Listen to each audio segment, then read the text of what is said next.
Ponytails podcast. Here we go.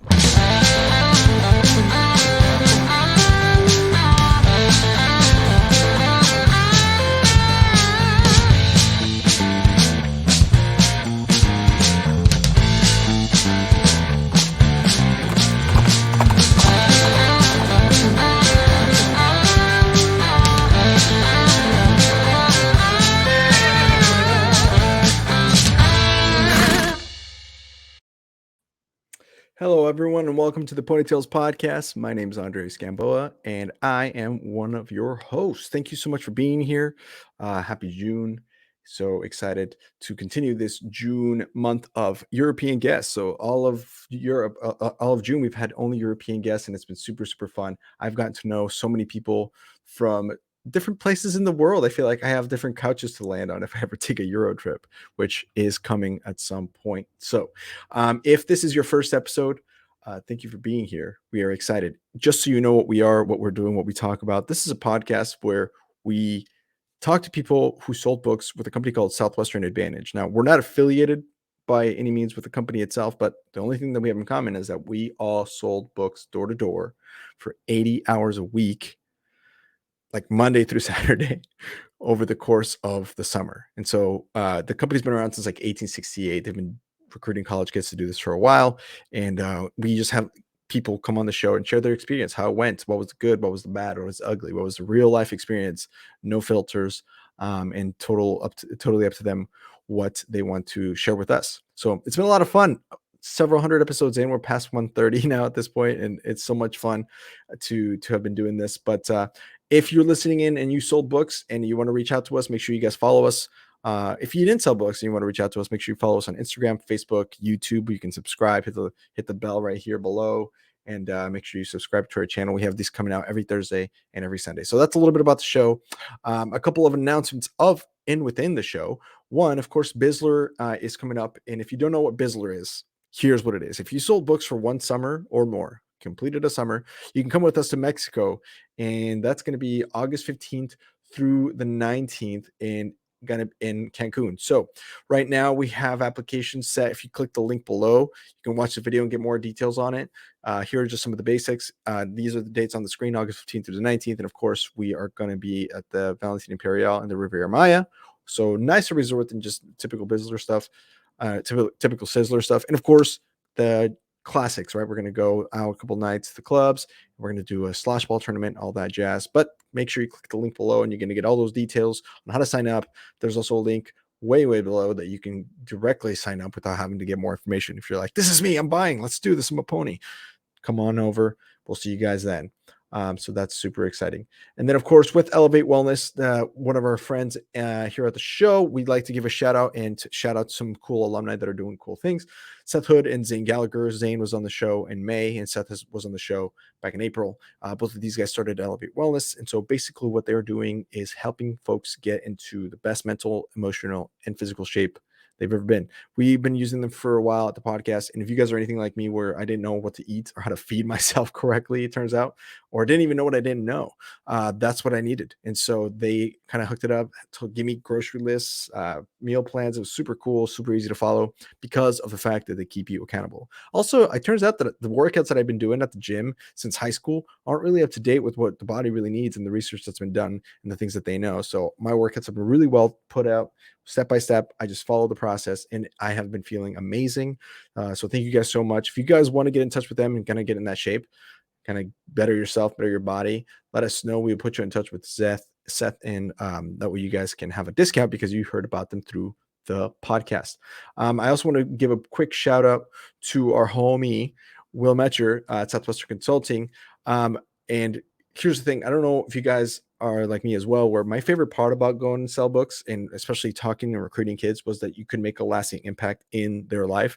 And so that's what Will's getting to do at Southwestern Consulting. You probably heard about it. He's one of their best agents, and he's looking for people to help them out and help people learn the things that we had already knew from our experience. And so if you want to keep making a lasting impact with people, you need to work with Will Metscher. Of course, make sure you reach out to us so we can get you in touch with Will.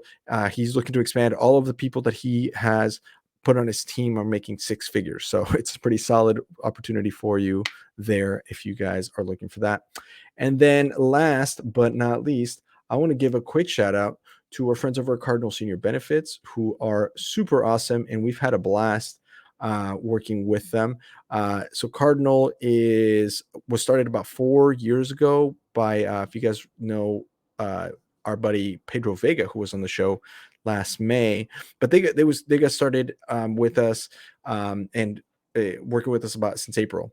Now they've grown every year. They've doubled their growth, tripled their growth every year for like the last 20 or since 2020 2018 or something like that, for like the last 4 years.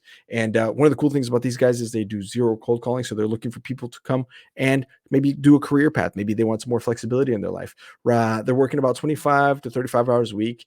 And on average, they make more production and more gross profit per agent than pound for pound than most of the final expense insurance companies out there. So zero cold calling.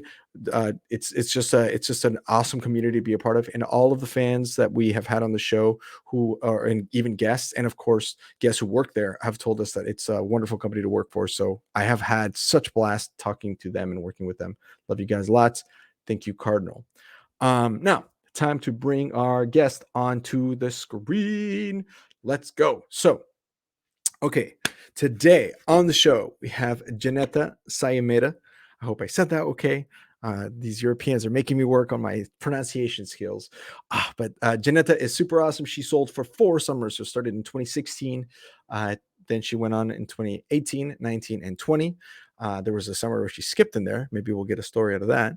And yeah, so she was part of the E-1 Sparta elite organization. Went to university at the Latvian Academy of Sports Education, majoring in physiotherapy. So that's pretty cool. She's way smarter than me, for sure. No surprise. And she is from, I hope I say this right, Madonna, Latvia. Hopefully I said it right. I'm going to bring her on the screen and she can tell us how to say all this correctly. So, hello. Hi. How's it going? Fabulous. Thank you. How are you? Taking over the world. I say that every day. Did I say all that right? Did I say your hometown right? Yeah, that was good. That was good. Madonna? Madonna. Yeah, perfect. Madonna. Good And job. what about your name? Dzineta Ceimere? The name part is always good actually. The last name Oh, is tricky, a little bit tricky. Yeah, but it was good. It was okay. It was okay. Quite good. Ceimere. I can take that. Ceimere. I mean, my name is easy for Eastern Europeans because they can roll the R's. They go Andres, and they're like, Yeah, you know what's the thing that I like received last email from you, and I see they say that you're gonna meet Andres, and I'm like, Andres, like really? Because we have one of our sales leaders, like Andres, and I was like, is he on ponytails too? And then I only realized that probably not because I read the full name. I read the full name afterwards. Yeah. yeah, well, I'm sorry to disappoint. Hopefully, I do okay. No, no, no. You're good. Perfect. Oh man. Well, I'm looking forward to meeting you. One of my favorite things about doing this, and this is my job. This is what I get to do for work, every day. And it's just getting Okay. to meet people for the first time. Like I've never even the first time I seen you was about 20 minutes ago when you got on for the sound check, and here we are. So let's just dive in. Is that cool? Can we talk a little bit about what are you doing now? So 2020 you stopped right before the flu, and here we are in 2022. What is Dzineta up to nowadays? Yeah. Right now I'm mostly teacher in the university, in my university. Oh, cool. Yes, and then part-time physiotherapist. Okay. So pardon my ignorance. What exactly there's is it the same thing as a physical therapist, or what's the difference between a physiotherapist and a physical therapist? What does that mean? Oh boy, those two things are misunderstood sometimes.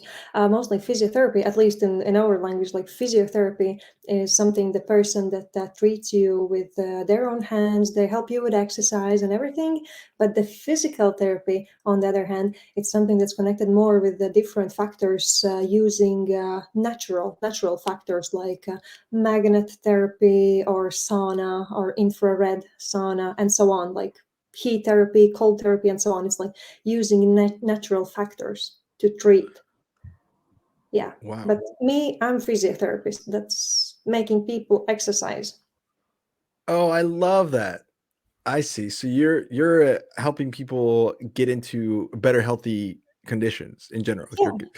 so Yeah. but what is like your day-to-day look like? What's like your approach to that? I don't what like when you go to work, what does it look like when you're doing physiotherapy? Well, I go to work, and then I have my appointments. I have people that coming by appointments. I mostly work individually, but I also do love doing group trainings. That's one of my things that I really do love. It's such a great energy exchange. Like even if it has been like so hard and long day doing with all the individual people, like when you do the group training, like afterwards, you're just like that. You could do one more day like this. Yeah, that's beautiful. And did you find that because of COVID, it became a harder thing to do? Like, how were you able to adjust to being able to do this job with like a pandemic going on? The thing is, I wasn't doing physiotherapy when the pandemics hit. I was just selling books. Oh, Yeah, phenomenal. yeah. I was Pheno- just doing here and there, like some couple of group trainings, but I didn't do physiotherapy actually, like this individual. I only started doing physiotherapy after I finished book selling. I gotcha. And Yeah. did you were you able to kind of figure it out pretty relatively quickly as soon as you left Southwestern? Because sometimes people have a hard time trying to understand what the world looked like. People leave for the summer, and you're like, oh, I should be going too. And then they kind of get stuck with like the habit of going in the summer. Did you find it easy to transition out and into your job? Oh boy, that's a whole story there. It is transition indeed, like exiting such community as Southwestern is, exiting like really this community, like not meeting all the people that you used to meet, not having all the meetings, not having all the things that you do on a daily basis when you're in a business still, right? It's very much of a transition, and I kind of felt that I have some kind of identity crisis when I finished book selling. I just didn't understand like what is this regular life. Wow. That's what I felt. I just didn't understand how this works because I was so used to being in community, like being summer sales, and then there is like season of recruiting or whatever people do, like university and so on. But I just didn't understand what is this. Yeah, it was Yeah. hard transition for me. Yeah, it's super difficult. Especially if like some people find it a little bit easier than others, but that's been a pretty common theme where the exiting is difficult. Not because it's hard to not want to do it. It's easy to be like, oh, I'm done. But it's just more like you said, the community of people who believe in you and the friends that you make. How are you able to kind of survive? I don't want it sounds kind of extreme to say survive, but what things did you find to help you kind of stay motivated? Because I feel like that's the hard part is there's nobody there encouraging you anymore. And so like finding that in your own, like how were you able to get past it and how did you transition out that successfully? Yeah, it wasn't that bad because I still have my husband to be still in business. Shout out to him. He's right now out there in sales school, soon to start selling books. Yeah, right. And it's really shout out to him because since he's still in business, I still get to hang out with the cool people. Okay, it's not like other people out there is not cool, but it's just different. It's not what you are used to, right? Yeah. And that was one thing that really helped, that I could still be in some way engaged in the community. That really helped, because you don't really have any mentorship anymore, right? Yeah.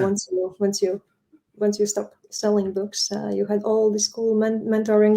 You work on your goals, you work on your vision, you work on your summer prep and stuff, and then suddenly there is none none of that. Yeah. And you have to figure it out yourself how you're going to do these things now, because nobody's taking a look like how you have been doing with this, with your goals. Did you do your 7-step outline and stuff? Yeah. So do you still do a 7-step outline, or how did you find it to how do you plan now? How do you do it? How do you deal with this now? I actually do use it because it's wonderful. That's awesome. I actually still use it. It's yeah. I use it. I do all this 15 goals to hit during the year, to get closer to my vision. So these things, these tools, they stay. It's not like it's something like that is taken away, but it's still harder to find these accountability partners, because I just don't want my husband to be my fiance. I just don't want him to do all this for me. Yeah, that makes sense. Yeah. You need multiple people to plug into, I feel like. Yeah, Yeah, exactly. yeah. Yeah. So that has been the harder part for me, for sure. But it's Yeah, not it's like it's different. undoable. Yeah, but it is hard. Like, it is, because also, even if you meet other entrepreneurs, like, or even if you meet other people who are pretty motivated, it's not the same. Yeah. They're just not quite this. You can't say pony. They're like, what do you mean Yeah. pony? You go, I can't go back to my HQ, and they're like, HQ. You're, oh, home. Sorry, Yeah. or whatever. It's different, right? Yeah, indeed, indeed. Yeah, we have our own lingo. Yeah, it's kind of It's funny pretty though, cool. because that's why you have to have the things on the screen. Because we'll say something like GRS, and people are like, "What the hell is GRS?" Yeah, there's just so much cool stuff. Yeah, yeah, like really. Do you ever miss it? Do you ever wish you could go back, or are you happy that you're done? Um, I miss it. I actually miss it. I have to admit, I really, really miss it. Regardless of how hard it was, I miss it, and I miss all the like emotional highs and lows that you get throughout the summer. The summer is a lot to take, right? Yeah, Emotionally and sometimes even physically. But I really miss those emotional highs and lows, this intensity of life. I kind of do have intense daily life right now as well, but it's different. It's different vibe. It's like nothing is like that. yeah. Nothing is like the book field, and we'll get to Yeah. that. We'll get to that in the Southwestern part. But what are causing the highs and lows in your current life? Is it school and work, or is it that balance, or what's the biggest, like, challenges you're facing today? Yeah, the biggest challenge I'm facing today is that I have been working too much, just too much. I know it's okay. It's good to work a lot, and that's what we do in Southwestern. We do work a lot, but in some ways you still have to leave space, your personal space, where you actually think. But when you do work too much, it's because I have been doing summer like schedule for past like 8 9 months almost, and it's no Oh good. I even no. I have had like trip to South Africa, like I have had like a holiday too, but like on a daily basis, it's mostly pretty crazy, yeah, right now. And I understand you can do it for 3 months, but you probably shouldn't do it for a few years in a row already. you know. Yeah, that's Yeah. rough. That is something that was hard, for me when we started the podcast, and I was out working. I was working too hard. I was like too. And I know it sounds, people in Southwestern will hear too hard, like, oh, you can't work too hard. You can work too hard. There is a threshold, and I went to school for economics, so there is a thing called diminishing returns, where at some point, even if you're working more quote unquote hours, the return on that investment is actually not as good because you're tired. See, right? For people who don't understand that, that's kind of hard. It's like eating too much pizza. The first slice is amazing, right? But the sixth slice is just not as good, because Mhm. it's just not, and you're working just as hard to eating the pizza. So I made myself a deal where I had to rest good too. So I worked really hard, and when I worked really hard, but my goal was to have as much fun as possible when I didn't. And so in that, removed a lot of the guilt, right? Because sometimes you take the time off, and maybe you watch a TV show, and in your head you're like, oh, you're watching TV, like, you know Elon Musk doesn't watch TV, Gary Vaynerchuk doesn't watch TV, Dan Moore doesn't watch TV, you're a lazy piece of shit, or whatever. But at the same time, it's like, on the other hand, no, actually, no, it's totally okay to unplug and just focus on having fun and resting. Because some people take a break, but they still think of work, and that still also isn't good. Like you have to like unplug. So yeah, I would give myself permission to have fun, to really have fun. And I found that not only was it good for my mental health, but also I was so excited to get back to work because I had unplugged and had fun, and I got that out. After a while, it's not, you can't have too much fun either, right? Same thing. And so after an hour of whatever that break was, or 2 hours, I watched that movie. I go back to work. I'm like, oh yeah, that's right. This is fun. And then it was easy to plug back into work, So Yeah, I'm glad that you I mentioned feel that, you because on that one. Yeah. I'm glad you mentioned that, because a lot of people don't think about that, and they just like outwork, and then 9 months, 10 months, a year in, you're burnt out, and then you hate it, and that's not good. Yeah, yeah, indeed. I really feel you on this one. Yeah, Yeah, indeed. And what I found out is that this crazy hardcore resting, yeah, like having like actually a party, or like going out, not just watching TV at home and having pizza. I found it so much more engaging as a resting tool, right? Because yeah, you plug out yeah, so much. Because like watching TV or TV series or anything, it's really not like that. yeah. It's just whatever you choose. Some people think exercise is also a good way to do it. And that is important, but I also think that's also different. Like, you have to rest, right? So chill out, go walk your dogs, or have a coffee with your wife. I don't know, but something that you get to like just unplug from the stress. Yeah, whatever Um, floats your boat. yeah, yeah, absolutely. I like to watch stand-up comedies because it makes Oh me wow, think. Yeah, yeah. So, and I do stand-up. I do stand-up comedy myself, so it's always good to just yourself. kind of like, yeah. So Ah, that's fun. yeah, it's a good way to just uh like It's actually one of the un- things that me and my fiance we love to do. We love to go to stand up, to the good stand ups.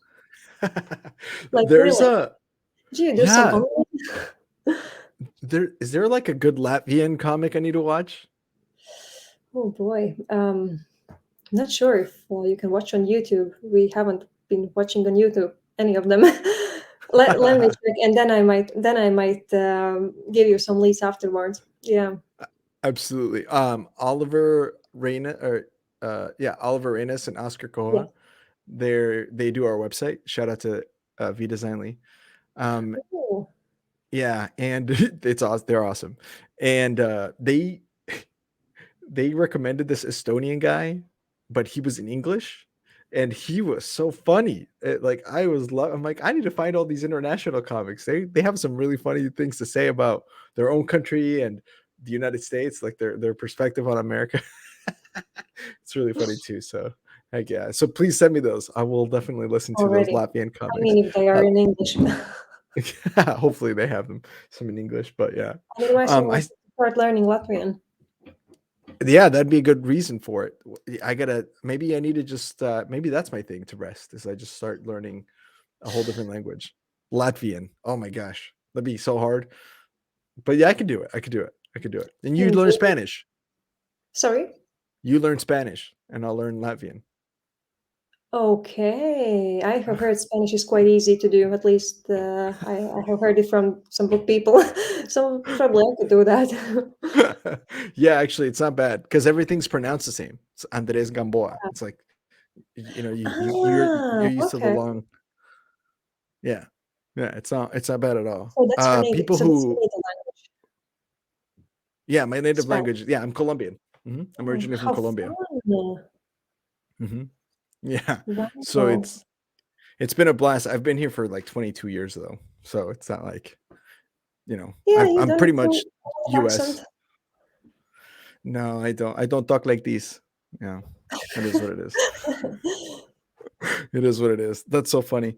Oh, Oh, okay, one last question. You said you were teaching? So what do you teach like at the university? oh, Physiotherapy? I teach sports medicine at the moment. Oh, Yeah, sports very medicine. cool. Yeah. And I teach for physiotherapists and also for coaches that are students that are learning to be coaches. Oh, I see. So, oh, okay. So that's a major. Like people are out there be like, I want to be a coach of some sport, and so they're your Yeah, students. yeah, yeah. Yeah, you Wow. can be coach for So do you have to know football. the rules? Yeah. Do you have to know the rules for everything? Sorry, didn't get that. Do do you have to know like the rules for every sport then? No. You really can't. You really probably learn to be football coach or basketball coach or volleyball coach or whatever coach you want to be, and then you can be physical conditioning coach as well if you want. That's one thing Oh, that you makes can sense. major in as well. Or you can major in our uni. You can major to be manager in sports. You can major to be a recreational specialist or a school teacher in sports. Huh. Physical, how you call it, like PE? Yeah. Physical Physical education, yeah, or education. PE Yeah. teacher. Yeah, Yeah. Oh, I didn't even know that. I actually didn't even know how you became a coach. Like I had no idea you could go to school for coaching. Maybe that's just me being ignorant. I have no idea. yeah, I'm yeah. sure it's Yeah. probably the same here, but I had no clue. I don't pay attention to that. I don't pay attention to any of that. My dad was my coach for soccer. That was it. Like I don't even know that. Like I don't know where he got his information from, but yeah. Well, So you can learn coach. You can learn to be coach in different courses as well, like some shorter, other than bachelor thesis. Bachelor right. program. So and when students are taking your course, like when you're teaching them, what are you teaching them about? Like, are you teaching them like the dynamics of how to be a coach, how to motivate, how to do all that, or what part of the coaching process are you teaching? Oh no, sports medicine is a little bit different. It's so exciting. It's a practical study course. We teach students how to actually evaluate posture, how to understand postural disorders, we do some anthropometry, measuring different body parts, like how long is your palm, or how long is your wrist, or how tall you are. That's even and lots of stuff. We do lots of diagnostics about how are your feet and leg condition right now, alignment of your feet and legs, and then we teach about physical conditioning, like understanding how to evaluate physical conditioning, how to evaluate different physical fitness components like speed, endurance, and so on. And it's very fun. We teach about nervous system and circulatory system, heart, cardiovascular system. Yeah, so it's super, super, super fun and interesting. Learn different tests, how to evaluate these systems. It's super exciting. That's wild. Oh yeah, so you know all about like that's so cool. I wish I knew that kind of stuff, like the how the human body works. I always think it's yeah. just so amazing. Just so amazing. It's it's super amazing. Yeah, I really wish so everybody would understand that. It's so amazing that human body world is it's something awesome. So Like, trippy. I remember I was in class and I think it was high school or college, but I remember just even learning about the nervous system and like everything that has to happen for you to like move a finger. Like your brain has to like change, send the thing, the message, and then the nerves don't actually touch. So or like they have to send the electrical output, and then anyway, all of that happens so fast that you don't even notice like the the amount of speed that it had to take for you to think to move your finger and then moving your finger. And even that, if you like really get into the intricacies of just that simple movement, you're like, what in the world? This is so yeah, and crazy. nervous system is really like crazy. It's like crazy. You can talk about it like days and days. It's so trippy. It's so trippy. That's so cool that you're doing that. That's and is that do you feel like that was your passion from when you were younger, or how did you decide that that's what you wanted to do after books, or Oh, even like through I mean, school? I was in school already before I sold books. I actually started selling books quite late. I was already third year student in my uni. Oh, okay. Yes, I Okay. was already third year student in my uni, and back then I found my studies very engaging. I really love what I'm studying, and then the book thing came up, and it was amazing, that it happened to me because before that, right now, if I'm looking back, what kind of person I was back then in my third year studies, if I would have been if I would have started working as a physiotherapist back then, I probably wouldn't be as cool physiotherapist as I'm now after my book experience, book selling experience. Oh, interesting. So what aspects do you think that you took from Southwestern that are helping you with that today? I mean, attitude Oh, is the only thing. The attitude, all the customer service, all the service that you can do to people that come to you. It's like so amazing, and it's just natural, the work ethics, working in a team, being a good example to others, and so on. Like all these principles that you have been taught as a first year, it's so amazing. If I wouldn't have known these things before, I would probably be very emotionally unstable physiotherapist. I love that. That is so cool. I love that first thing you said was attitude. Oh, Yeah, that's everything, isn't it? That's amazing. Oh, that is so cool. Wow, I'm happy for you. That sounds thank like a you, fun. That's thank you. and you're about to get married, and you got a fun cat. You're doing great. Yeah, life is a blast. Actually, it is indeed. It is. Yeah. That is so fun. So last question about your current status, and then we can get Southwestern stuff. When are you getting married? Um, December this year. December. Okay, December. Yeah. I'll be Not there. everybody gonna know it. I have been like, Oh man. keep it, and now everybody's like asking. I'm like, okay, December. Yes, December. Oh, so we got the inside scoop. December. All Yeah, right. yeah, yeah, yeah. But This December. Yeah, midst of December. that's so cool. Well, congratulations. I just got married in February. Ah, So congratulations. yeah, brand new. You're gonna love it. It's a lot of fun. It's cool. Fab. Thank you. It's really fun. So heck yeah. Alrighty, let's switch into some Southwestern stories. What do you think? We go back and rewind the clock a little bit. Let me give a shout out to a couple of our friends and then talk about some Southwestern stuff. Is that cool? Yeah, yeah. Let's do it. Heck yeah. So first off, guys, we partner with exclusively only Southwestern alumni. So we're only talking to people who either worked with Southwestern or did books and are either they have their own business now or are working with a company, and that company wanted to share with us. So the big shout out of current of that we have coming up next is actually Southwestern Real Estate. What? Big shout out to Pat Roach. About 15 years ago, Pat started by himself. He had no idea about anything about real estate, and he got into the business and figured it out. He figured that if they could have book people doing what they're doing in the industry, but better because it's the book way, then it was going to work. And lo and behold, he was right. So just so you guys have an idea of what he's done to the industry and what they're doing right now is about 95% of the people that start and get a license to sell homes quit in the first year. That's a national average. Well, at Southwestern Real Estate, 95% of the people stay. And so that is kind of the culture that Pat has created. He decided that he was going to create a company that had really good values, and he kind of took all the negative stuff of Southwestern and kind of left all the positive stuff and made it 99% drama free. So they are experts in the field, super barrier to entry. And what you guys can do is if it's something that you want to join, if it's something where you're like, oh man, I need a career change, I need something with more flexibility, I want to prioritize the things that are important in my life and have a good healthy system, kind of like Dzineta was talking about, with having that solid community of positive people, man, Southwestern Real Estate is where you need to land. Reach out to us and we'll get you an automatic interview with Pat Roach himself. He's awesome.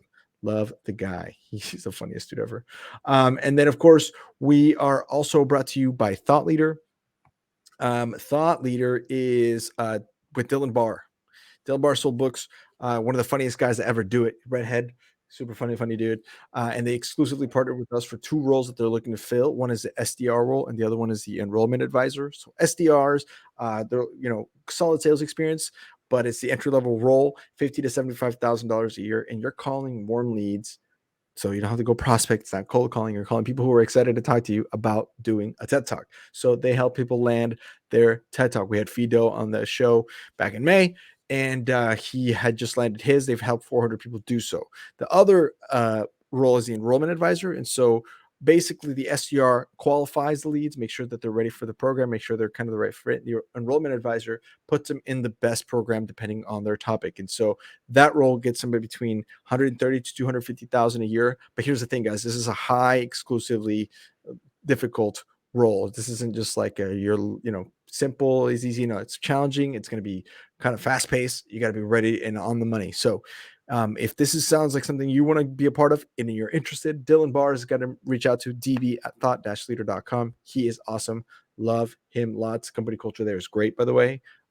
Super cool. So thank you for coming to my TED Talk. And then last but not least, Cardinal. We're going to give a quick shout out and to Cardinal because they are doing some cool things, and what they take this time for is to shout out to some of their agents. So these are the folks who did really, really awesome last week, all earning over 10K. They were the top 10 of the month. You can see them there: Lucas Holland, Isaac McConkie, Michael Kay, Nathan Alberts, Carson Welch, Max Clark. All of these folks worked an average of no more than 40 hours a week, and each of them earned over 30K for the month in gross profit. That is crazy. 10 out of them earned over 30K. That's pretty wild. Pretty solid coaching and training. And if these numbers sound good to you guys, you got to reach out to us. We'll get you in touch with them. There's a $500 bonus going on right now. So if you refer someone, they will be, and if they get hired, you get $500. There's a link below where you can send the referral in. Make sure you click on that and get to it. Love you lots, Cardinal, Senior Benefits. And so now back to our conversation. Yeah. Heck yeah. So now I love to learn about Southwestern real estate, actually. Yeah, we'll get you in touch with Pat. He's a funny guy. He had 2 keynote speeches in 2 of my sales schools. Yeah, with the balloons. Yeah, exactly. Yeah. Unfortunately, one of them, I was so sick in sales school. I don't know. I got something with my stomach. I was so sick and I didn't hear half of it. But the good news that 1 year before I heard it full. Yeah, that is one of the best speeches anybody's ever given. It's like Jesus, Martin Luther King Jr., Pat Roach, like really pretty solid. But yeah, love you, Pat. You're great. Yeah, let's rewind the clocks back a little bit. So we are sitting in 2016. Well, actually, maybe even before. Start with a little bit of your hometown and your and how you got to school, then how from school you got to Southwestern. How did you get into this whole thing? Tell us a little bit about your country and kind of growing up in Latvia. Yeah, so I grew up in countryside, and when I mean countryside, I mean countryside, countryside. There's like there's like just a couple of 100 meters away, like houses are like that scattered. You can't really see your neighbors naked or anything. It's like it's far. I mean, normally you can't see your neighbors naked. Anyway, is that what you said? You can't see your neighbors naked. No, they usually have clothes on, but I don't know what they do in Latvia. But whatever. Okay, so. Yeah. Anyways, yeah. So I grew up in the countryside. It was a cool place. It was a very green and cool place, and but not many children to play with. So I was used to doing things on my own pretty much. Yeah. I was really. Oh man, are you really? Okay. Yeah. All right. Yeah. You can do that. That's exactly there. Yeah. Indeed. That's my hometown. I was born there, but I grew up a little bit more southeastern part of Madonna. Yeah. Wow. Over here. Yeah. Approximately, yeah. There, we probably won't spend much time on looking at where is that, but yeah, it's like super rural area, and Wow. I actually, when I got into high school, that was my 3rd school already that I had been into, because I lived in such countryside that the school was so small. We had only 8 children in a class. It felt like a freaking private school there, that they actually decided to close it because it was financially just didn't make sense to keep the school there. 8 I mean, kids In the whole 8 class? in a classroom. Yeah. Wow, that's a lot of one-on-one time with the teacher. Oh Ugh. yeah. Oh yeah. And I really felt like the smartest person in the room, you know. But then I changed schools, and the other school was quite harder to fit in and stuff. There I spent 2 years, and then I went transitioned into high school. And the high school, I had no idea where and what I want to do with my life. I just didn't have an idea, like at all. And I was like, you know, hanging out, having some high school parties and stuff. And then I met just one guy. He said he's a physiotherapist, and okay, cool beans. See you later. And then you know, you probably remember this feeling when you have to start to decide where you gonna go into college, right? You probably Yeah. remember that part. And I had no clue, and I had a couple of just so random options, and then this physiotherapy thing kind of suddenly popped in my mind. I remember this guy and physiotherapy. Sounds interesting. So I get into my uni that way. Oh, I see. So that's how you ended up doing that in the first So place. random. So random. This is just because some guy but that's the funny thing is because it's so random, but that's exactly what led you to school. And then Yeah. all of a sudden someone comes up to you and says, "Hey, what are you doing next summer?" Or how did you hear about Southwestern? Yes, and then I did my first, second year in university. It was all cool. I did the student government thing as well. It was really fun. And then I actually didn't. I haven't heard about Southwestern before my third year. And then in third year, one girl from my secondary school that I went to, she just called me and, hey, what are you doing? How are you doing? Blah blah blah. Do you wanna come to hear about some cool summer opportunity in United States? I was like, okay, sounds like an adventure. Let's go. And that's how simple I get into Southwestern. I was, you know, if you have been recruiting yourself, then you probably would know that that's a pony. Yeah, yeah. That's a pony.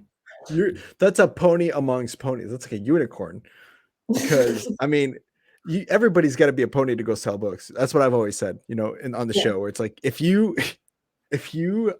are the kind of person that would totally do that, you didn't get recruited. You were it just happened to be the right time at the right place, but you were a pony. But then people like you were a unicorn in the pony. Like you were, what's that, America? Yes, Yeah, and that was the thing done. that it sounded like so much fun, you know, United States, you get to go and see the world, and language was never like a problem for me. English was always good. That part wasn't like so appealing to me learning language because I was good already. But I was just the adventure sounds so appealing, and the thing is that I really understood it only as adventure. I didn't really before I went to my first summer. I did not realize that it's actually so much learning, so much growth for you as a person, Yeah, yeah, and it's so absolutely. much business as well. I didn't realize that actually. I thought it's adventure. Yeah, that's awesome. Normally, I ask what was it for you, but it makes very clear sense. You just had this adventurous soul. You were like, I need to get the heck out of here. I need to go see the world and travel. Wow, that's so Yeah, fun. parents were supportive, so I was okay, cool. Let's do it, and off we went. Wow. And so then, what was your perception of the United States at the time? Because obviously it changed, right? Once you actually come here, you're like, oh, that is not what I Oh, thought US is like. But what my did you think it perspective. was going to be like? What did you when you think of the United States? What did you think of before you came? Back then, I probably thought, I think I was more thinking about obese people, but I didn't found that many actually. I was thinking more about obese people that I would meet so many obese people. Yikes! Wasn't Wait, like that at all. you say you didn't find that many? I mean, I found some, but wasn't that many as I expected. Did you sell in California or something? Oh, my first summer it was Arkansas. Y- There wasn't that many. Oh man, I feel like Arkansas would have. No offense, Arkansas, but I mean, in Nebraska, when you walk around Nebraska, it was you see some, you see a lot. Uh, Okay. Yeah. But I guess Arkansas not so much. I don't know what's up with Arkansas. So you came and when you first landed in the United States, what was your thought then? So you get here and you're like, what? Because when I first moved here from Colombia, I remember thinking everything's so big. That was my first thought. What were some of the memories you remember? Like, wow, this is crazy. When I landed, I don't really remember. I think it was like Dallas or something, but I didn't feel the air outside because we probably went into the airport through this tunnel. And the same it was in Nashville. We kind of stepped out of the airplane throughout this tunnel, and then I stepped out actually in the actual world and actual America, and it was like 10 p.m. or something. And I step out, and it's like so warm that I have never felt at 10 p.m.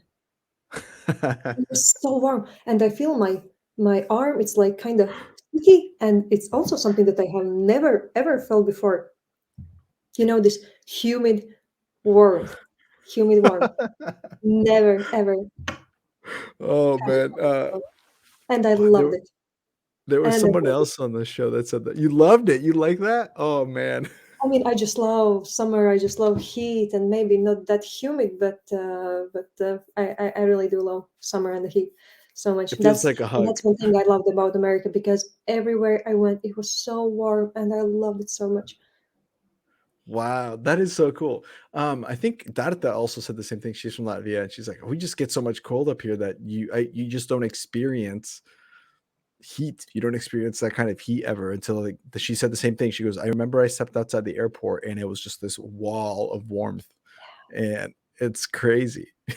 Now, don't be here in the like in Nebraska. We had in the Midwest, you get a lot of cold in the winter. Oof, the winter's rough, and there's so Yeah. much wind that it's like brutal. But in the summer, pretty much anywhere in the summer in the U.S. is pretty nice. It's like ooh, Hmm. it's a especially like I sold in New England and Massachusetts, and so you're far up north, a little bit further north, but it's summer.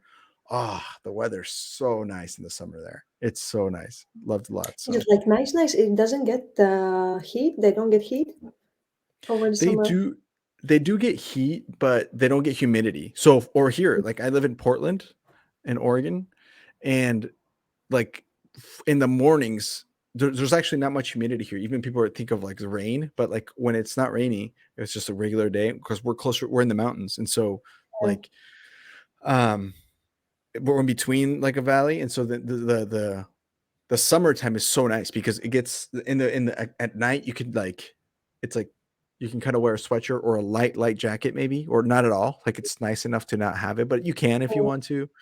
But then in the day it's maybe 80 degrees Fahrenheit, so just a light t-shirt and shorts and you're set.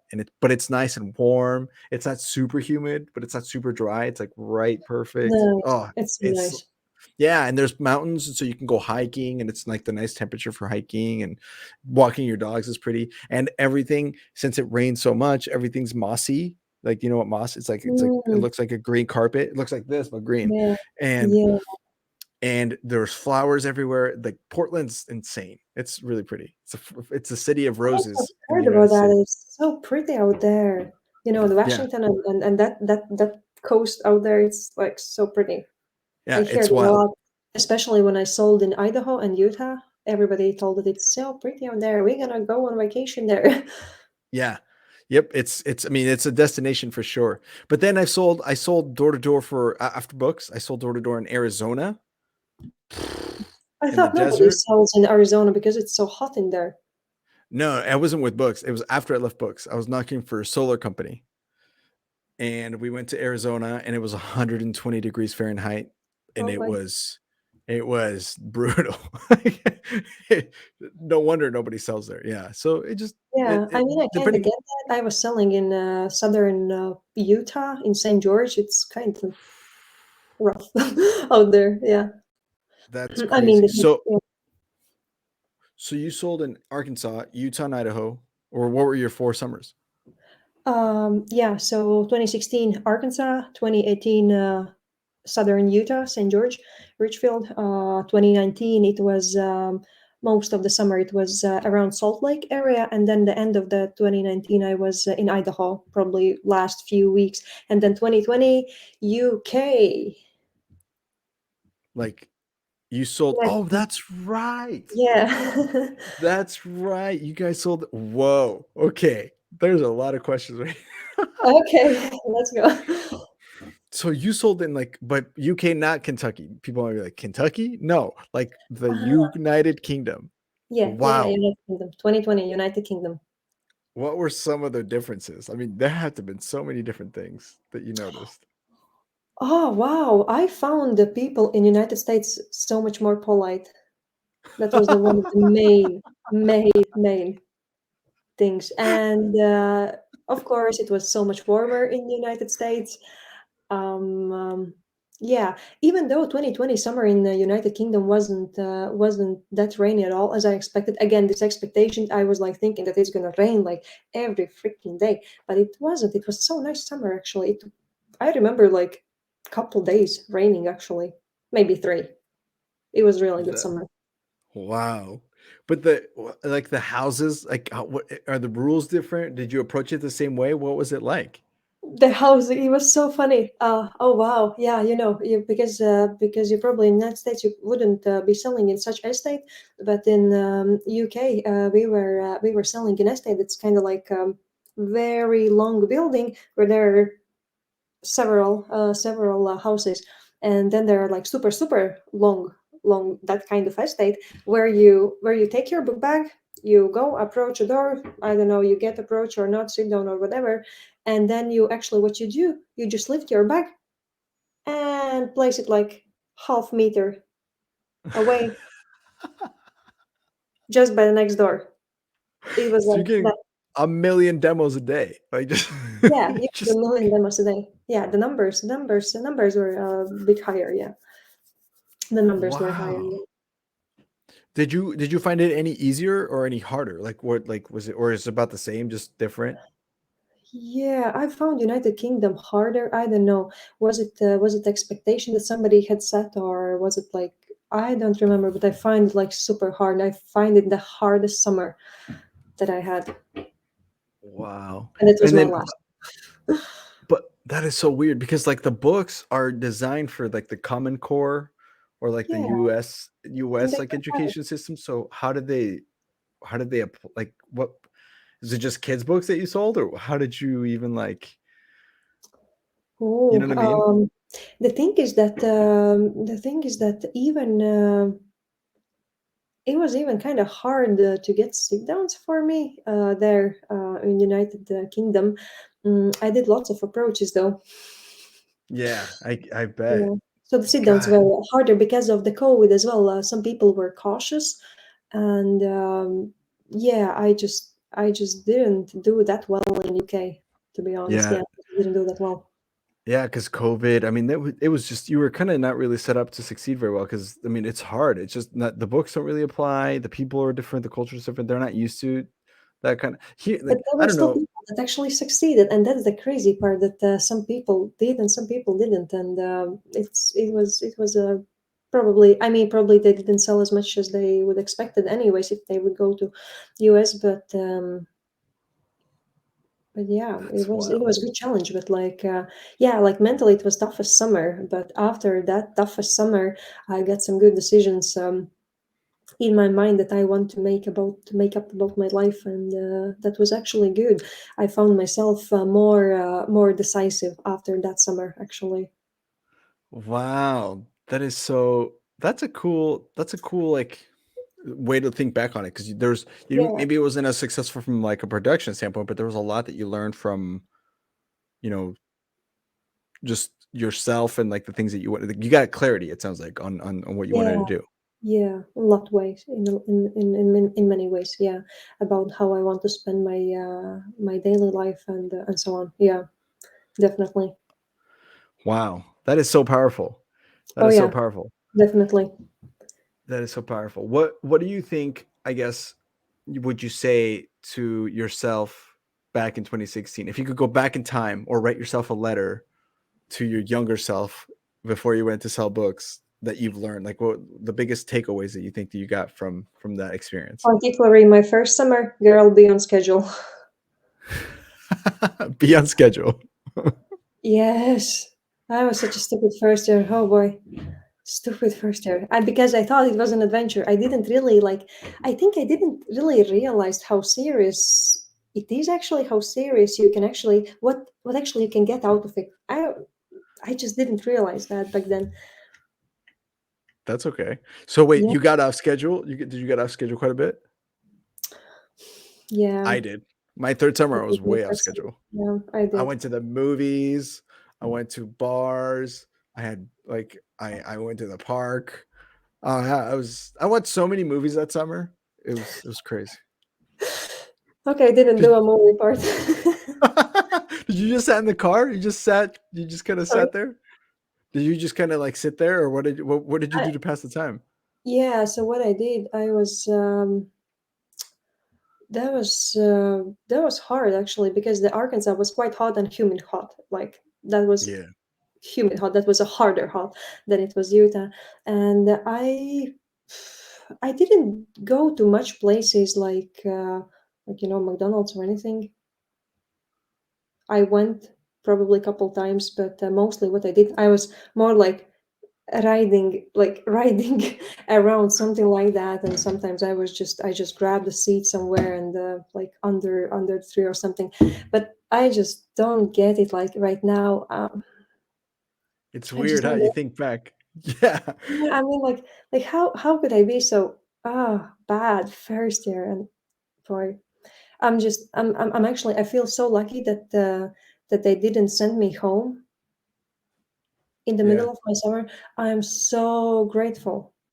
My manager and all the other managers that we had in our org, I haven't probably told them how grateful I am. If they listen, like shout out to them, because I'm so grateful that they didn't. Because my life wouldn't turn out so beautiful and nice as it is right now. Because I probably wouldn't have met my fiance that I have right now. Because I met him like set everything up only after my first summer.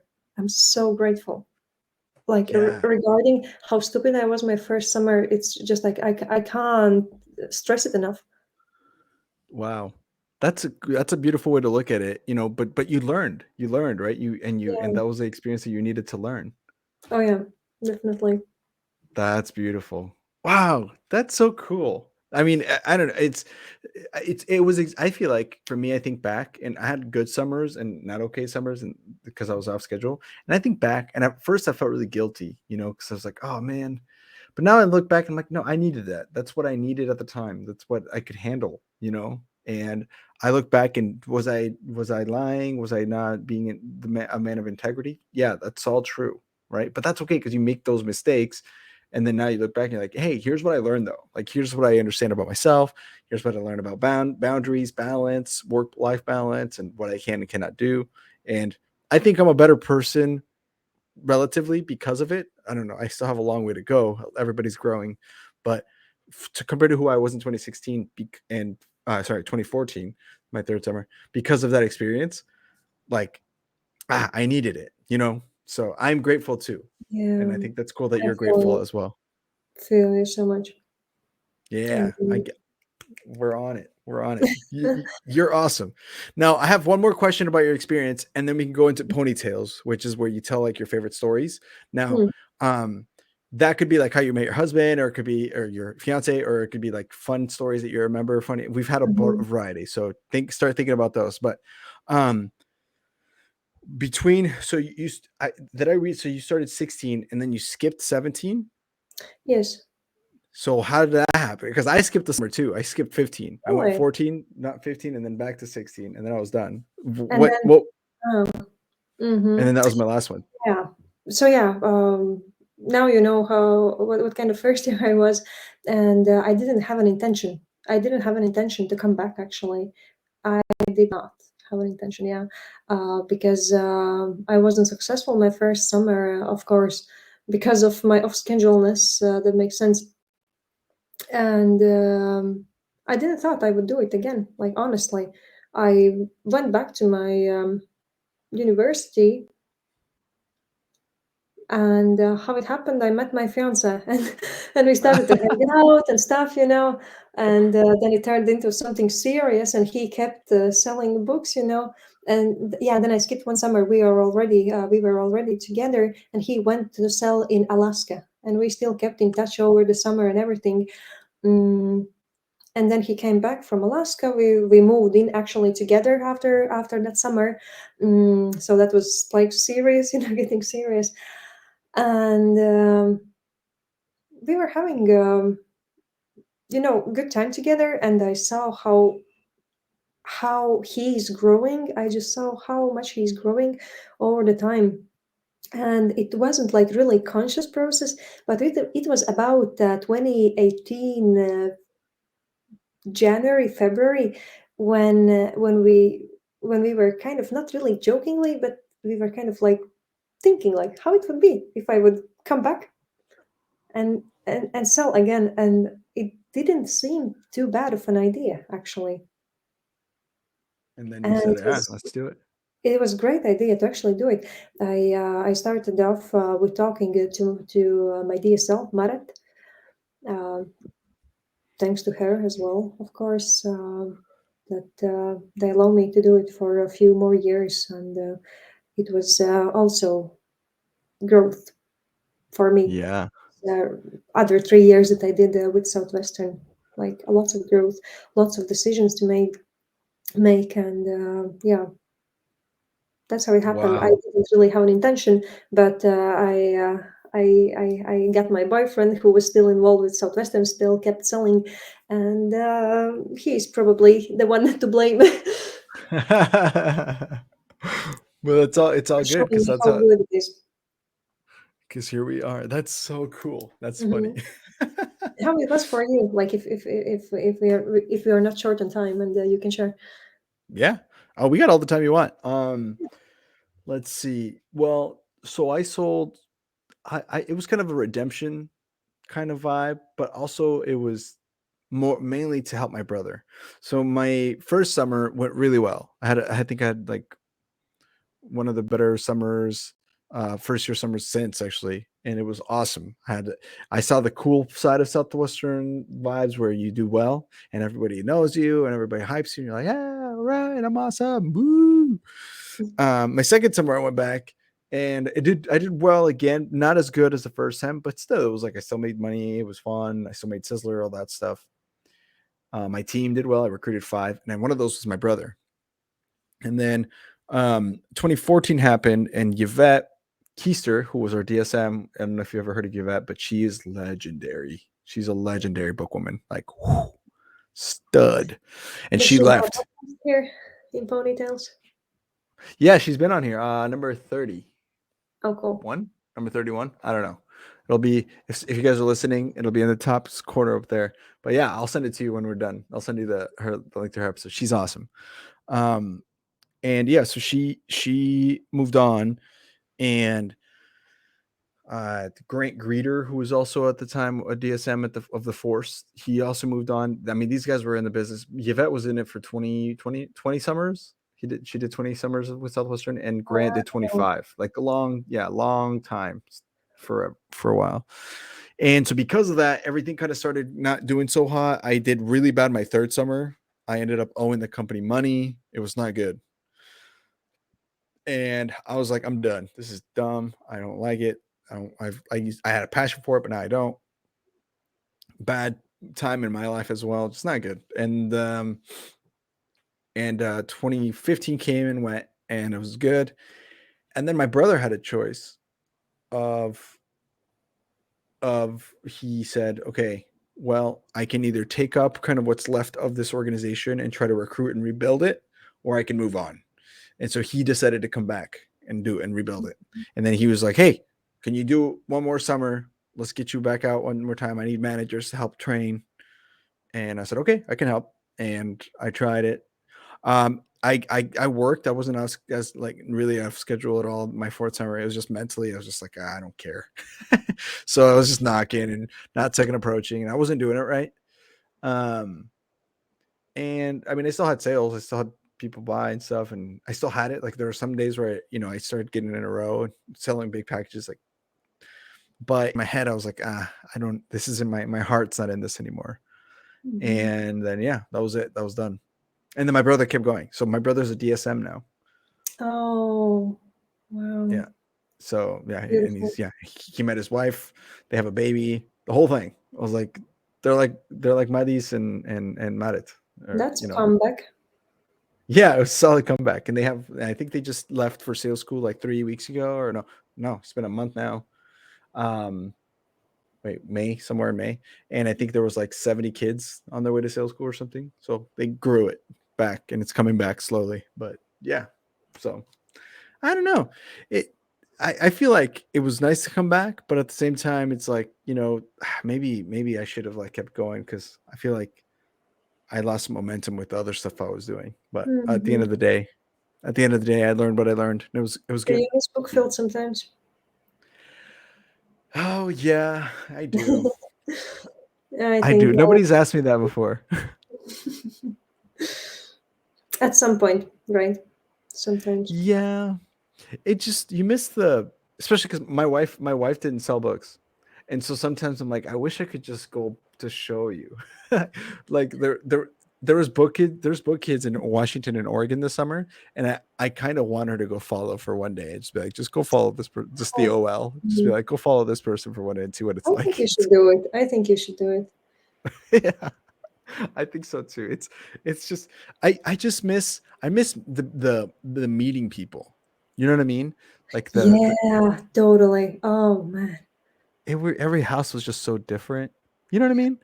Yeah, totally. That's one thing actually what I love the most about Southwestern, like this knocking door things, that you meet so many people. You don't really like when you wake up in the morning, you don't know what you're gonna meet during the Yeah. day.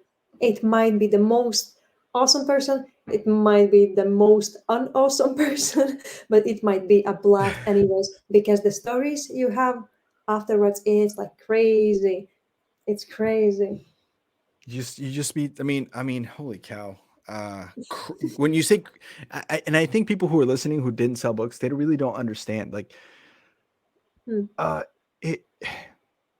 For example, literally, this is something that can happen. Is you'll knock, and it's like a mom, and she's yelling at you, "Get out of my house!" Like, you're like, all right, cool. Then you go to the next house, and then someone's like, "Hey, are you hungry? Do you want water?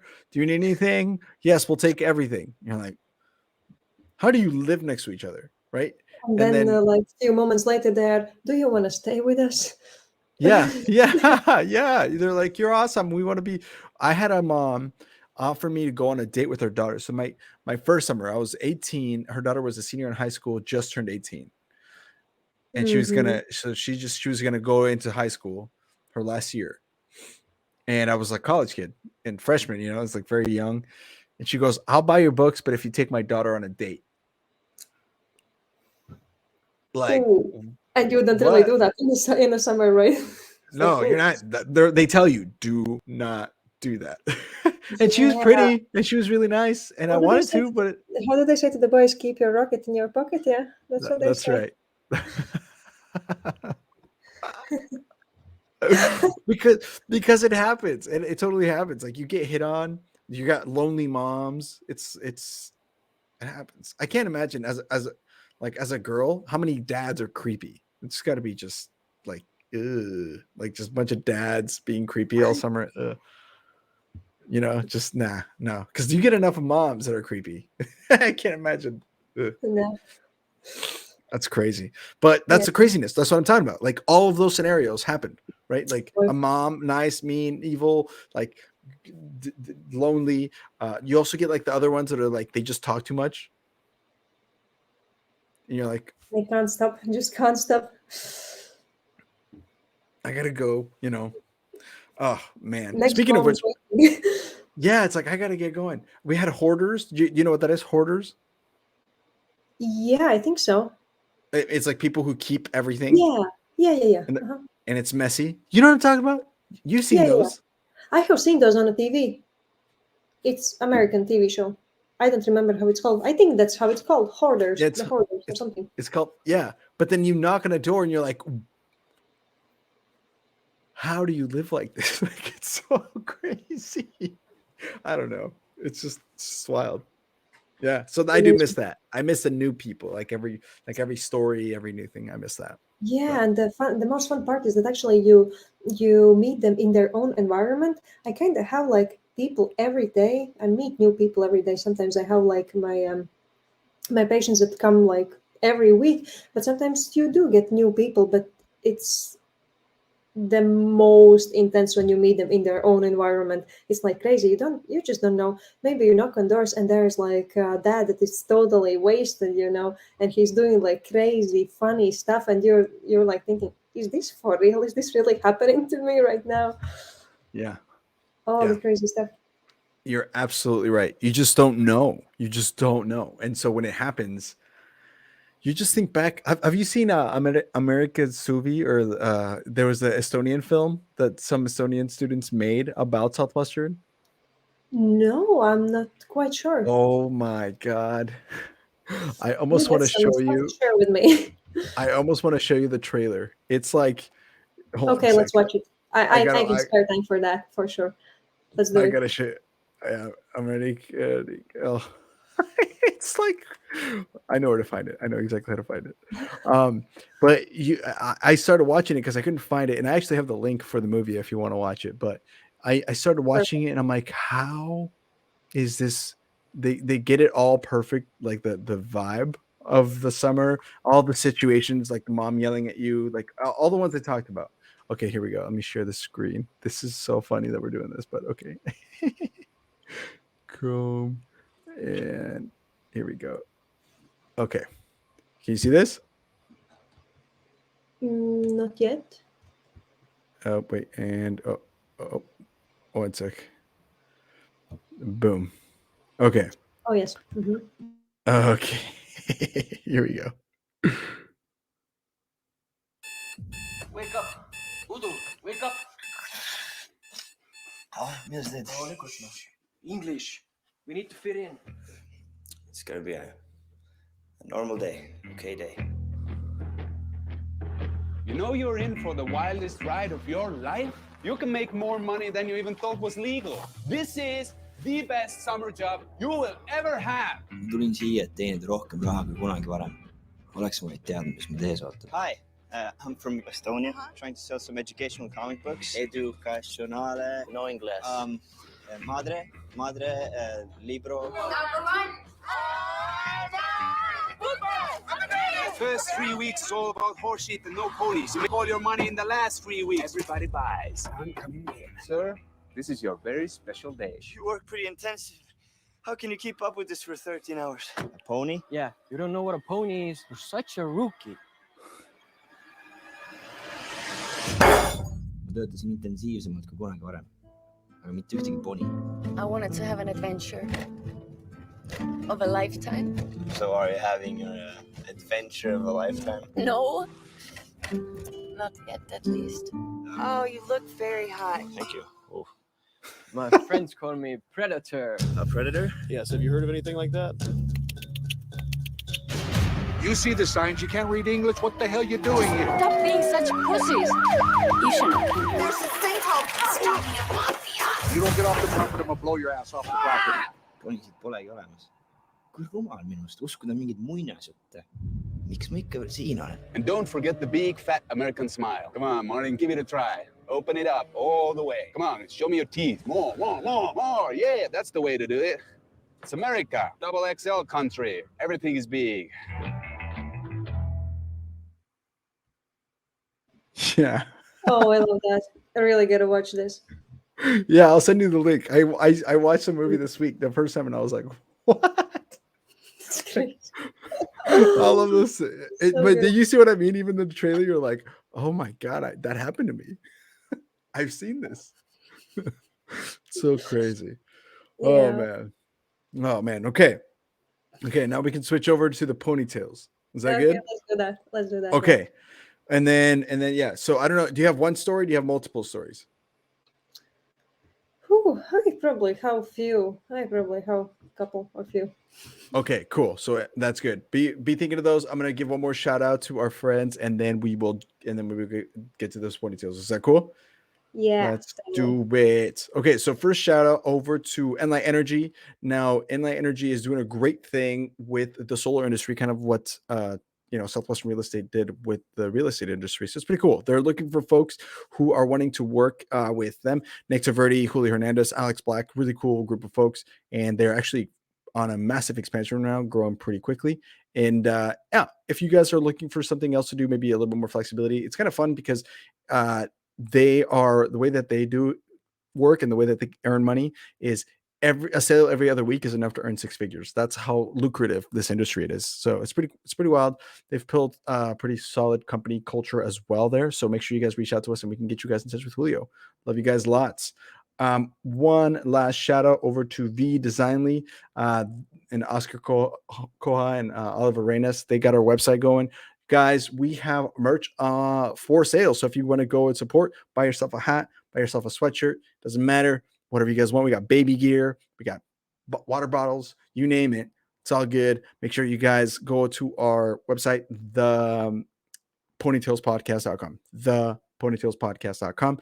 You can get some merch, sign up, keep up to date, subscribe, all of those things. But big shout out to Oliver and Oscar, because if you guys have a business and you want a website and you want it to function well and you want the integrations that we have with it, man, look no further. They gave us a giant discount for being book guys, and comparable to other prices here in America, you're paying $25,000 to $50,000 for that website. We paid significantly less. So thank you guys so much for that and the hookup there. And then last but not least, one more shout out over to Cardinal and all our friends out there. Just again, a reminder, a referral bonus of $500 is going out to them. They have direct mail-in leads. So the people that they are talking to are all warm. They are super warm. They're people who are excited to talk to them. So if you want to make sure you reach out to them, those earnings of that earning potential, they have on average anywhere between 3K to 10K of earnings a week is what their agents are doing. A lot of them are book folks. So if you guys sold books, somebody that sold books, you need to refer them. Make sure you guys click the link below and they will send you the information that you can get to apply and work with them. If you want even more info on that, go to the Pedro Vega episode or go to the Pedro Vega or the Greta Huerta episode. Good shout outs there, and they are doing a great job with that. So love you guys lots. Cool. All right. Dzineta. Did I say it right? Dzineta. I'm doing my best. You're doing great. I love that. Ceimere. Real good. Dang. Okay, good. Cool. Nailing it. Let's jump into these ponytails. Okay, so the mic is yours. You can share as many as you want. And this is the part I get to sit down and eat some popcorn and listen to some fun stories. So anything, all you want. It could be funny stories, crazy stories. It could be most memorable stories. The mic is yours. Oh, right. I have a couple. Yeah, I have a couple. It's one of my favorites. It's one of my second year roommates. She's Estonian. So we had a bit international, not like really international. No, we had international, or we had a Polish guy in our org, we had Estonians, and we had Latvians in our org. And that's one of my favorite memories. No offense to any of Estonians, but sometimes me and probably other Latvians too find their accent in English very, very interesting and very entertaining. And that's one of my favorite stories from the summer because it's so funny. Me and my roommate Katie, she's so cool. Like I love her to the moon and back. She's so cool. And we were having our daily breakfast in Taco Bell. Yeah, we did love Taco Bell. I know what a lot of people think about Taco Bell, but we really did like Taco Bell. And we had our breakfast every morning in Taco Bell. And we were so miserable when we moved to the next town and there were no Taco Bell. But okay, that's a story for another time. Story about this Estonian accent. It was so cool. We are sitting having our breakfast, and Katie, she kind of first went to the car, getting ready to take off to the book field. And she's like coming back to me, and she's like saying like, Dzineta, I think your car is leaking. And I'm like, leaking? So what is that? Like, I'm just trying to understand. Leaking. Why would my car be leaking something? And it took me actually a while to understand that she's like thinking like leaking, like, my car is leaking. It has some fluid underneath it that it's leaking. And I'm like going there, and I'm like, oh my god, it really is leaking. And I'm like, I have no idea what to do with it with my leaking car. That was quite of a book car. It uses like old car.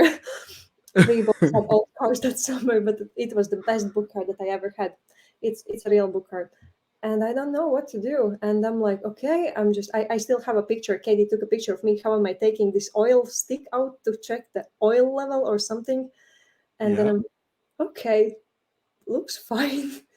Then I put it back and I don't know what to do. I didn't know what else to do. And I just took off to the book field with my leaking car. And it was okay. It stopped Licking leaking. car. It stopped leaking. Sorry, Katie, but I Cats lick, cars leak. Get it together, Estonians. Leaking car. You know that the accents. It's rough. That's rough. Oh, that's awesome. I'm glad that it turned Because out it's okay though. crazy. And book cars. Yeah, I mean, but if you have saw me that summer, the Utah, St. George, there was so much sun. You can't really tell, but I was super blonde. I was like so blonde that summer because the sun had, done to my hair. I was so blonde, and I'm Yeah. like this blondie holding this oil stick, and you understand, looking at the picture, that I have no freaking clue what I'm doing. Yes, that's how it was in Oh, Utah. Yeah, that's I one of love my that. favorite summer stories because I just went to the book field like nothing had happened and the car was fine and everything was fine. I kept driving it for the rest of the summer. It was okay. That's Yeah. a good motivator, right? When your car turns out it survives, you're like, all right, at least I don't have to worry about the car today. Yeah. I mean, I didn't do anything. I didn't bring it to the service or anything. It was just okay. I don't know. It was okay. I was And driving then it. Yeah. it blew up later, some other time, Yeah. with some other owner. Maybe the owner. Yeah. I don't know what he did. Yeah. And then another story actually from the summer is also with the same book car. Me and Katie, we actually, that was crazy summer. We had to go to for the Sunday meeting for 4 hours, like almost 4 hours. We went from St. George to Salt Lake. It was like almost 4 hours drive. That was a tough, long ride, and we were just on the way. We stopped somewhere. We took some food and something. I got some food, and I kind of take off my side from the road because I want to take my fries, and I'm driving, and then something suddenly happens, and I understand I'm not on the normal way anymore. I kind of drove onto the intersection, and then I had this cheese sauce, and it like blew up, and everything was in the cheese sauce in the car. That was also another crazy story with the Katie. I had so much fun with her. She was a fun roommate to have. Yeah, yeah. All the shenanigans. I like do you ever, when you were in the middle of the book field and you had to eat and you just kind of park wherever so you could eat and people just stare at you and you're just like, Yeah, I totally. always thought that was funny. I always thought that was funny because you're like, I'm just eating, man. They're like, they're frowning at you. Like, oh man. I'm just having my lunch, boy. Oh man. So funny. Oh yeah, Cheese yeah. everywhere. And yeah, like yeah, it's also about a little bit about Estonians, about my roommate, how she parked with her book car. It was crazy. She just stopped where whatever. She just stopped whatever. She sees house. She just stops on the road. And I had one day. I actually had I was following her, and I had so many pictures of her like parking so randomly on the street, like blocking driveways, like parking on the in the middle of the street. It's so crazy. It was so fun day. Yeah, with her. Wow. Yeah, That's so a lot of fun. I mean, because you don't really think about lots of details when you're in your jam, in the zone. You just Yeah. you just do. You see Yeah, they house and just house. on that, like I think it's interesting that that's how it happens. Like you don't think about it, and then later on you go back and you reflect, and you're like, "Holy crap! A lot of stuff happened. Like that was Yeah, crazy." You know, like it's interesting to think when you think back on it that way. I don't know. I think anyway. Yeah. The fun thing is that I had most fun and most crazy things happening when I was following somebody. I remember most memories and most crazy stories that I have. They are from some days when I was following someone. For Yeah. example, Katie or my manager who recruited me into Southwestern. It was so crazy. She was working in the neighborhood that wasn't like it was quite low income neighborhood actually in Arkansas in Little Rock, and it was so fun. Like she stops by the house and she pulls up, yeah, by the house, and there's like a Mexican mom coming out, and she has like a little girl. She's in those high heel shoes, like a little girl in high heel shoes, and she starts running. She runs, and it was so funny. And she stumbles and she like falls off like this. It was Just flat crazy, face. flat face, and Oh, it's kind of funny, but it's kind of not. But you just no. can't hold your laugh, laughing. It's always funny. It's always funny. And then another from the same day. It was also so funny. And there was a trailer house. The mom comes out, and she was overweight, and she just is there. She's talking. We're having like a regular normal sit down with the mom, and then the dad steps out, and he's also turns out he's overweight, and he just sits on the chair, and the chair just crashes. You imagine these things happening on a big field. You're having like a normal sit down, and these things happen. And you gotta just you have to just as my throat have a It was hilarious. When we remember that, it's just so hilarious. oh The man. tour she had, it was hilarious. Yeah, yeah. These are so fun because like it takes me back to like stories like that. Like I think anybody listening that's old bucks is like, man, I know exactly what you mean. It's not like it's not like a big explosion or nothing insane happens, but it's just these moments of just where you have to just laugh. Like the Augmentino says, you have to laugh at the world, and you just Yeah. it's just you kind of wait and you think to yourself like, what the heck am I doing out here? You know, like in your case, it's like I'm from freaking Madwana, Latvia, and I'm in the middle of St. George, Utah, and some fat guy just fell on a chair or whatever. Sorry, overweight person fell on a chair. Like, what is happening right now? Like, Like so these things that strange. happen like every day. You don't get to see these crazy things every day. Or like pulling up a driveway, and like 11 little chihuahuas are barking at you. 11 chihuahuas. Where do you Yeah. get to see that? Only in the United States. It's like crazy. I haven't seen like 11 chihuahuas, and they're all Anywhere. barking at you, like coming and trying to get at your heels and everything. Oh, it's just so wild. Yeah, just It really, really is. strange. Yeah, Really strange. Oh, and So it's what's the story? hot. Oh man, So you that's you, you brilliant. you you said you had a story. Oh, from the time like that when someone fell or something like that. No, I think you said you had a story you wanted to Oh, I can share. share a story. Yeah, I can share a pony story. I haven't shared a pony story in a while. Um, I try to think. I'm trying to think of like a funny one, and to me, the one that always comes back is I was with the guy Marco my second summer. He quit the next day, but that night he was following me for the first day, and I was in like near Boston, Massachusetts, and it was one of those late knocks, like 9:30 after dark. And in this town, there were so many trees. There is so wooded that like night time, it was pitch black. So, by the time we rolled up, I knocked on his house. Nobody came to the door. Knocked on his house. Somebody came to the door. I was like, all right, well, dude, let's just go. That's our last knock. It's like 9:40 at this point.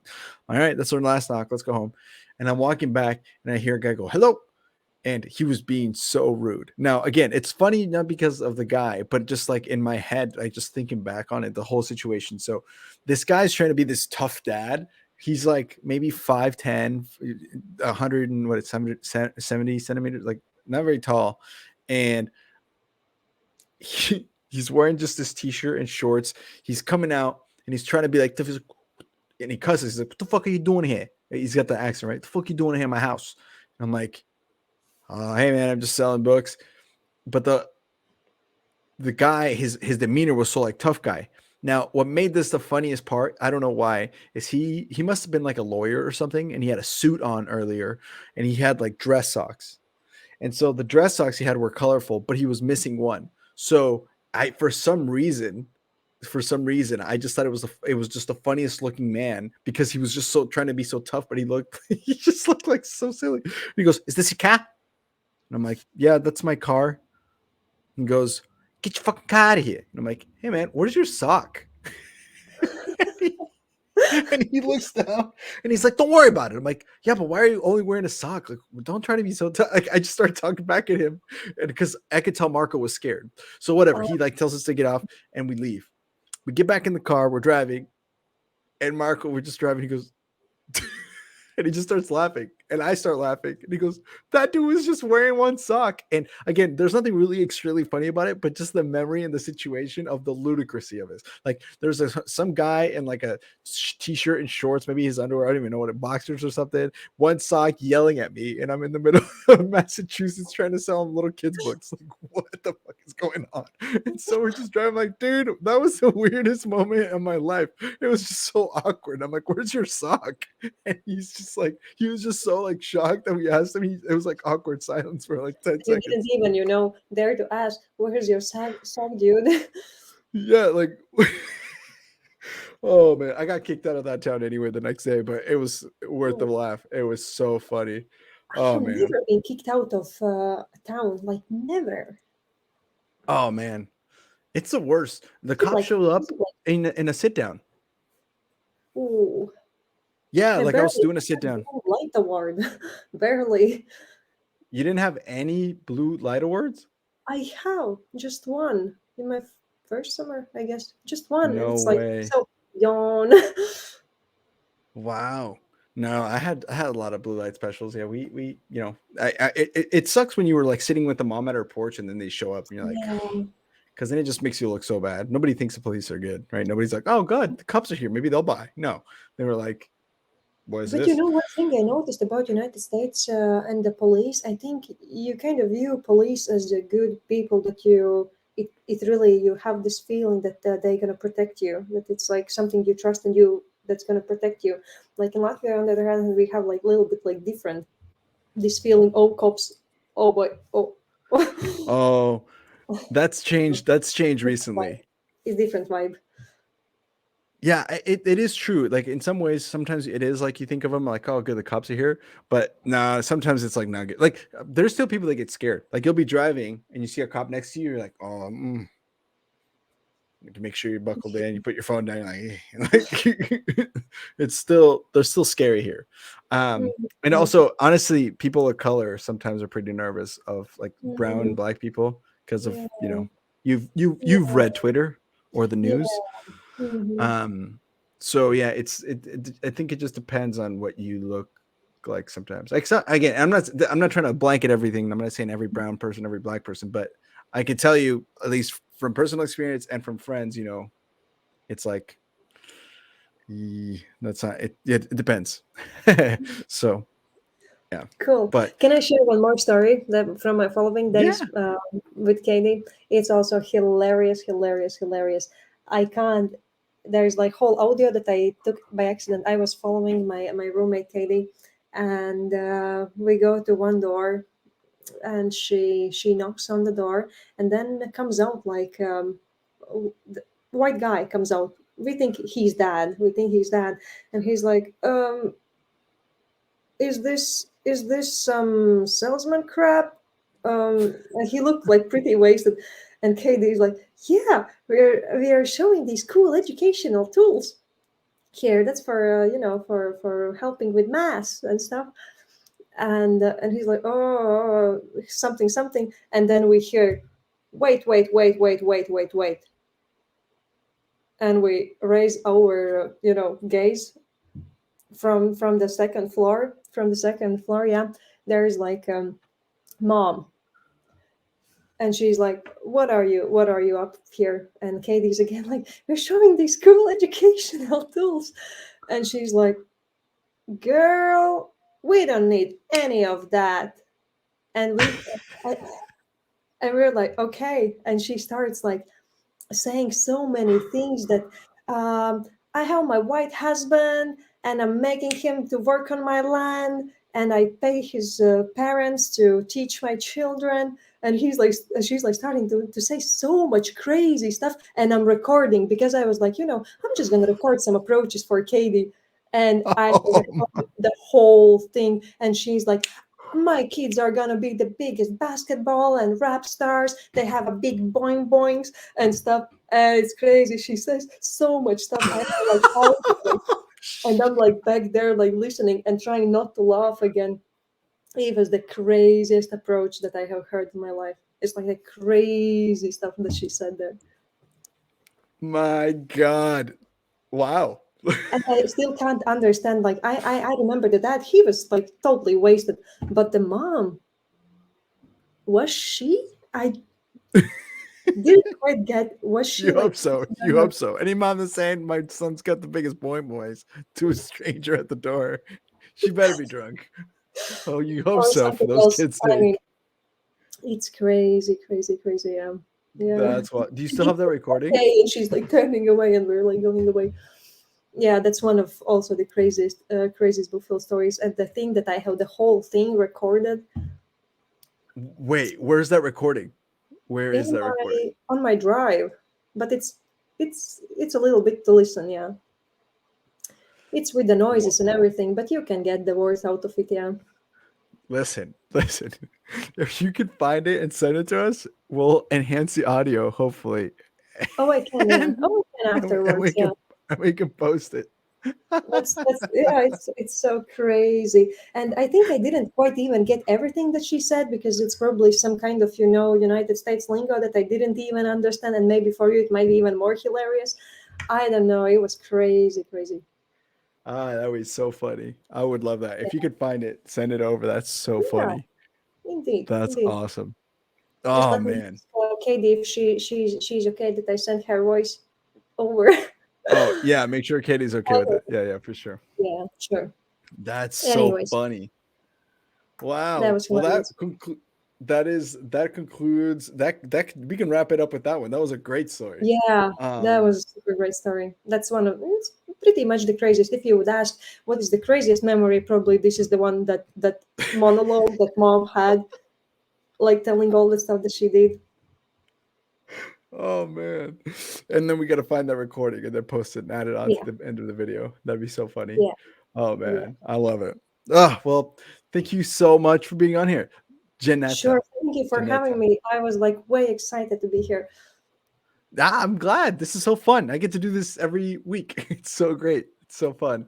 And so thank you so much. Guys, thank you so much for listening in. This has been another episode of the Ponytails Podcast. Make sure you like and subscribe for more. We have also bite-sized episodes that are coming out in Pony Express Shorts.